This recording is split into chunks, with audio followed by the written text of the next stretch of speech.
So you mentioned our new president of NAR. She came out, Tracy Casper, and she, finally addressed this. And let's talk about that.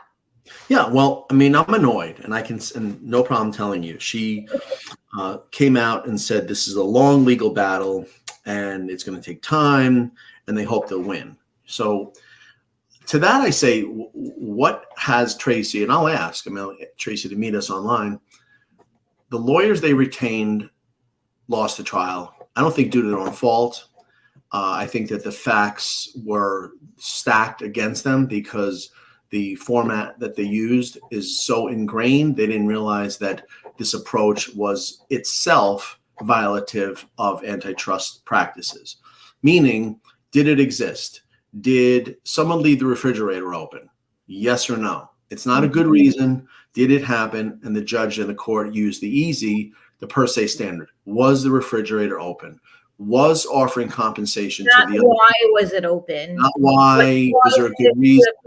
Did rot in the refrigerator? None of that. Was it not? There's a lot of good reasons. There was a fire. There was a flood. There was a burglar. There's a lot of good reasons that refrigerator could be open. So you're saying the original judge used the per se standard. Was it or was it not done? Was it or was it not done? And the problem right there's a huge issue because people are spouting really valid points that were not considered. Will the automatic payment of buyer's agent hurt people? Absolutely, because they can't afford it and they can't afford that kind of representation. But isn't it ironic? What do you think about this irony?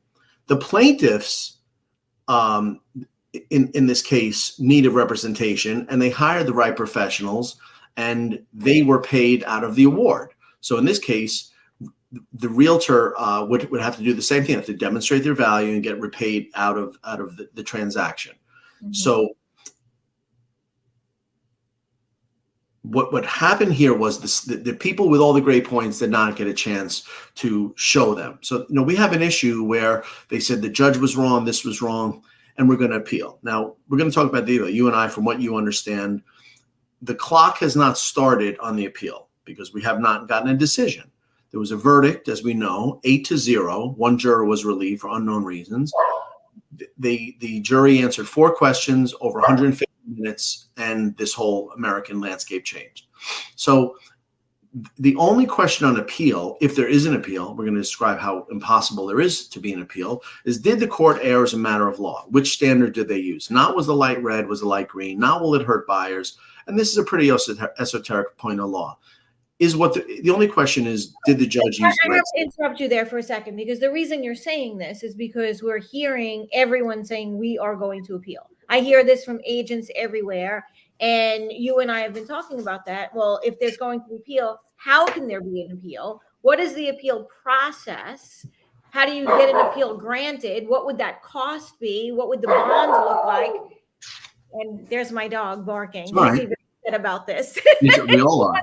His 2 cents in here, so we're talking about all these different things that we're hearing all over, and then we have our president come out and she says the same thing. She said, and I will actually quote her. She said she was incredibly disappointed by the verdict. She said she was not supported by the law. I'm sorry, that it was not supported by the law or the facts presented, that the jury came up with a verdict that was not supported by the law or the facts presented. Okay,